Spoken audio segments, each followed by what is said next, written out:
Right, today I want to look at the idea of being disqualified from one pension scheme when you come back after a break. What's called a disqualifying break, and how it doesn't affect your teaching status. You'll still always be able to teach if you've got the qualifications. This is all about what pension scheme you're in and what happens when you leave and then come back into the profession, but at a later time, and therefore what happens in terms of what pension scheme you come back into. Now, anyone who started in the pension scheme before 2007 entered a scheme that had a normal pension age of 60. But in 2007, the rules changed. From the 1st of January 2007, every new teacher had to join a different final salary scheme that now had a normal pension age of 65. Now, this change only affected new entrants. But at the same time that they did this new rule, they introduced this concept of a disqualifying break. And it means that if you're away for a long time, that when you come back, you might be treated as being a new entrant. And that, of course, can have quite a significant difference and quite a significant impact on what pension scheme you're in. And there's one thing here that doesn't seem to be very widely advertised about what might stop you having this disqualification applied. And we're going to go into that in a minute. But first of all, let's look at what happens.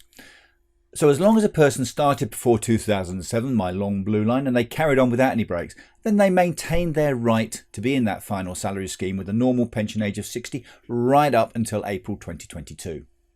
In April 2022, doesn't matter, after that you go into the career average scheme. Although there is an impact on the what you get to use for the final salaries, that also is affected by a disqualifying break. So what happens if you did have a break? Well, it depends on the length of the break. If the break is no more than 5 years, so in here 4, that's fine, then the teacher would come back into the same final salary scheme that they were in before they left. And it would carry on being able to use the normal pension age of 60. It would carry on being able to use any future salaries. So the key difference is where the break is more than 5 years. So in this case, let's take a break of 9 years. Our teacher goes away, does something else for 9 years, and then comes back. So they have their first part of the salary, first part of their pension, which is a normal pension age of 60, and they'd come back into the final salary scheme that had a pension age of 65. So they had two separate pension schemes under the final salary.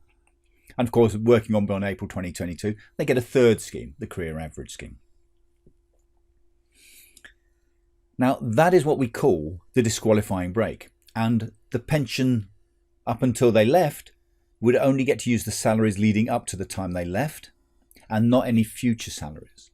The future salaries, yes, if they came back before April 2022, that would go into the final salary scheme with a pension age of 65, and it would use the final salaries going on from that point in time. And remember, the break has to be more than 5 years. It's not exactly 5 years, it's got to be more than 5 years. But here's the key thing. This disqualifying break that occurred there at the end when we started the break, so the final average salary for this first part is locked in to the point at which they left. They can't use any future salary, which is quite key. If you've done 4 or 5 years teaching and you're going up the pay scales, and then you go away and do something else for 5, 6, 7, 8 years and come back, and you then go on to get to the top of the pay scales, maybe get a promotion to become a team leader or a subject leader or even a head teacher, that could have a significant impact on being able to use those final salaries. So it's these longer breaks that are the ones I really want to focus on. All of these depend on the final salary at different times. And it's this part where we've got this disqualification that stops you being able to use any final salaries at the end of your career and locks them into what you had at the time of the break. And it's this part that's being ignored. The TPS do not really push the checking of what you were doing during those 9 years, during that break, not 9 years, anything more than 5. What were you doing in that break? Because if you were doing certain things, then that break is not a disqualifying break. And it's these regulations. Regulation 65 talks about returning to the original pension scheme. Paragraph 2 making it clear that you can return to the same scheme. It can be re-established. But what is the condition for doing this? Well, the condition is that you were in another public service employment during that gap and you were paying into that public service pension. It doesn't have to be the teacher's pension. We're talking about the NHS pension. We're talking about various other public sector pensions. And if you do that and you have no gaps of 5 years and you come back to the teacher's pension scheme, you should be allowed to go back in to the same scheme and you should be allowed to use any future salaries. But of course, unless you tell the teacher's pension scheme that you were in another public sector post during that time, how are they going to know? How are they going to know that this should not be a disqualifying break? You've got to tell them. So, for example, in this example, that 9-year break, suppose you left, did 3 years doing something else, not a public sector, and then you went and worked for the NHS, say 3 years. And then you left the NHS and you had another 3-year break before you came back into the final salary, into the teacher's pension scheme. Those 2 breaks, while they add up to 6, are not any single break of more than 5 years. And so what service counts is there's no break. And therefore, when you come back, you're entitled not to go into the scheme with a pension age of 65, but back into the same pension scheme that you left. I mean, clearly, if you come back after April 2022, you're going back into the career average scheme. But remember, even if you do that, the bonus is that you get to use future salaries with that final salary pension.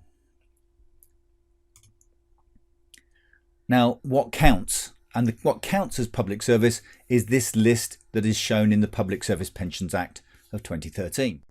If you've got any of those, then there's a very good chance that you may be missing out on being disqualified and not really shouldn't be.